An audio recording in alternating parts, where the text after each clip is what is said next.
அரசியல் வந்து அத்தனை பேருக்கும் தெரிஞ்சிருக்கணும். 100% எல்லாருக்கும் அரசியல் ஞானம் வேணும், அரசியல் அறிவு வேணும். அது ரொம்ப ரொம்ப முக்கியமானது. என்னை பொறுத்த வரைக்கும் நான் கொஞ்சம் அப்டேட்டடாக இருப்பேன். தமிழ்நாடு அரசியலை பொறுத்த வரைக்கும் எனக்கு ஒரு பெரிய ஒரு என்ன சொல்கிறது, ஒரு சாமானியனோட ஒரு சராசரி மனிதனோட அதிகபட்ச அறிவு உண்டு.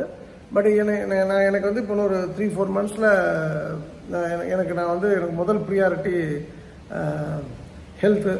அடுத்து ஒரு 4-5 மந்த்ஸ்க்கு ஹெல்த்தை தவிர வேறு எந்த விஷயமே நான் பார்க்கல.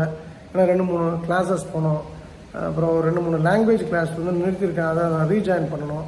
இது போல் ஆக்டிவிட்டிக்கு நடுவில் இப்போ நான் என்னோட பலம் வந்து நான் இருக்கிற அமைப்புக்கு தெரியல. அதனால் அந்த அமைப்பு வந்து என்னுடைய விஷயமா அவங்களும் புரிஞ்சிக்க மாட்டாங்க. அவங்க விஷயம் கொஞ்சம் அவுட்டேட்டாக இருக்கிறதுனால நான் இதை விட்டுட்டு வந்துட்டு கொஞ்சம் இந்த குளங்கள் தூர்வாடுறது, இந்த மரங்கள் வைக்கிறதுன்னு ஒரு பெரிய மூமெண்ட் க்ரியேட் பண்ணணுன்னு இருக்கேன். அப்போது ஏன் இந்த விஷயம் சொக்கலிங்கம் நீங்கள் பண்ணணும் அப்படின்னு கேட்டிங்கன்னா, இந்த தமிழ்நாட்டில் ஒரு பெரிய அரசியல் மாற்றம் வரணும்னா மக்கள் வந்து முதல்ல இயற்கையை நேசிக்கணும், தண்ணீரை வந்து சேமிக்கணும். இந்த 2 விஷயங்கள், மரம் வந்து வளர்க்க இந்த மரத்தை வளர்க்க விடாமல் பண்ணுறதும் இந்த மண்ணை சுரண்டனை பற்றியும் அறிவு வந்ததுன்னா ஆட்டோமேட்டிக்காக அரசியல் மாற்றம் ஏற்படுன்றது என்னோட தாழ்மையான கருத்து. ஸோ உங்களுக்கு அந்த நாலேஜ் வேணும்னா நீங்கள் அதுக்கு வந்து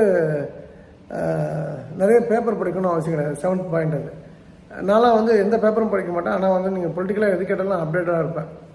நீங்கள் வந்து நான் அப்டேட்டடாக இருக்கணுன்ற எண்ணம் மட்டும் உங்களுக்கு இருந்தாலே போதும். உங்களுக்கு தேவையான தகவல்களை இந்த பிரபஞ்சம் தொடர்ந்து கொடுத்து கொண்டே இருக்கும். ஸோ நான் அப்டேட்டடாக இருக்கேன்.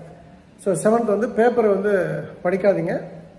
பேப்பர் படிக்காமலே நீங்கள் அப்டேட்டடாக இருக்கணும்னு ஆசைப்படுங்க. நீங்கள் இப்போ 234 தொகுதி எம்எல்ஏ தொகுதி சொல்லி எம்எல்ஏ பேர் இதுக்கு முன்னாடி யார் இருந்தால், அங்கே எந்த ஜாதி அதிகம் எல்லாம் கேட்டிங்கன்னா ஒரு நொடி போது கூட சிந்திக்காமல் என்னால் பேச முடியும். ஏன்னா 2006 நான் 1989 நேரடியான அரசியலில் ஈடுபட்டிருக்கேன். காலேஜ் செகண்ட் இயர் படிக்கும்போது அதுலேருந்து அப்படியே வரேன். 2006 இது ஒரு ஃபுல் டைம் ஜாபாகவே வச்சுருக்கேன். நான் வந்து எனக்கு ரொம்ப பிடிச்ச விஷயம், தமிழ்நாட்டில் ஒரு அரசியல் மாற்றம் ஏற்படணும். அந்த மாற்றம் ஏற்படணும்னா நாம் வந்து பேப்பர் படித்தோம் அப்படின்னா ஒன் சைடாக மாறிடுவோம்.